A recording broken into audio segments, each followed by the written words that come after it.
अस्सलाम वालेकुम dear viewers, मैं हूं Wahid Wazir. Welcome to my YouTube channel. तो इस वीडियो में हम डिस्कस करने वाले हैं difference between shoot, stem and trunk. ये जो टर्म्स हैं ये अक्सर बॉटनी में यूज किए जाते हैं, लेकिन मेजॉरिटी जो बॉटनी के स्टूडेंट्स होते हैं वो इसमें कंफ्यूज हो जाते हैं। तो इसमें डिफरेंस क्या है मैं आप लोगों को समझाता हूं। तो पहले हम शूट को लेते हैं। शूट क्या है? प्लांट बॉडी को हम टू मेन पार्ट्स में डिवाइड करते हैं, यानी प्लांट बॉडी को हम रूट सिस्टम और शूट सिस्टम में डिवाइड करते हैं। तो रूट सिस्टम क्या है और शूट सिस्टम क्या है?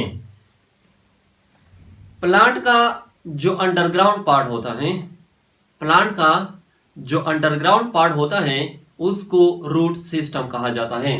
फॉर एग्जाम्पल ये एक प्लांट है, तो इसका ये जो अंडरग्राउंड पार्ट है जिसमें मेनली रूट्स आते हैं, तो इसको रूट सिस्टम कहा जाता है। शूट सिस्टम क्या है?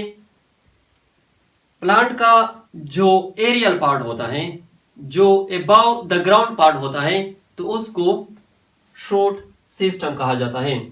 ये जो प्लांट है इसका ये जो एरियल पार्ट है, जो अबव द ग्राउंड पार्ट है, तो इसको शूट सिस्टम कहा जाता है, जिसमें stem, branches, leaves, flowers, fruits and buds ये सब आते हैं, यानी ये सब शूट सिस्टम का हिस्सा है। स्टेम क्या है? प्लांट का ये जो मेन एक्सिस है जिसने लीव्स, फ्लावर्स एंड फ्रूट्स सबको सपोर्ट दिया है, तो इसको स्टेम कहा जाता है। स्टेम का फंक्शन यह होता है कि स्टेम रूट से वाटर की ट्रांसपोर्टेशन करती है to upper parts of the plant, और लीव से फूड मटेरियल की ट्रांसपोर्टेशन करती है to the roots. Stem usually non photosynthetic होता है, लेकिन कुछ ऐसे प्लांट्स हैं जिसमें स्टेम जो है ये फोटोसिंथेटिक होता है, फोटोसिंथेसिस को परफॉर्म करता है।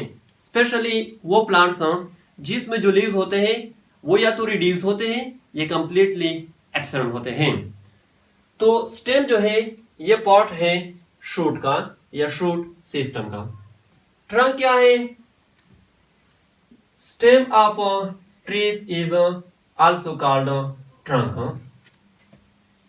ट्रीज का जो स्टेम होता है उसको ट्रंक भी कहा जाता है। देखो, स्टेम स्ट्रक्चर के बेस पर प्लांट्स को 3 ग्रुप्स में क्लासिफाइड किया गया है: herbs, shrubs and trees. Herbs में भी स्टेम मौजूद होता है, श्रब में भी स्टेम मौजूद होता है, और ट्रीज में भी स्टेम मौजूद होता है। लेकिन ट्रीज का जो स्टेम होता है उसको ट्रंक भी कहा जाता है, क्योंकि ट्रीज का जो स्टेम होता है वो टफ वुडी टिश्यू से बना होता है, टफ वुडी टिश्यू से, तो इसलिए ट्रीज का जो स्टेम होता है उसको ट्रंक भी कहा जाता है। स्टेम जो है, जैसा कि पहले मैंने कहा कि बाज प्लांट्स में ये फोटोसिंथेटिक होता है, याद रखे ट्रंक जो है ये फोटोसिंथेटिक नहीं हो सकता, ये फोटोसिंथेटिक नहीं हो सकता। लास्ट में ये सेंटेंस भी नोट कर लें: all trunks are stems but not all stems are trunks. जितने भी ट्रंक्स हैं वो सब स्टेम है, लेकिन जितने भी स्टेम्स हैं वो सब ट्रंक्स नहीं है, क्योंकि हर्ब और श्रब्स के जो स्टेम होते हैं उसको हम ट्रंक्स नहीं कह सकते। तो ये थी difference between shoot, stem and trunk. I hope आप लोगों को वीडियो अच्छी लगी होगी। Thank you.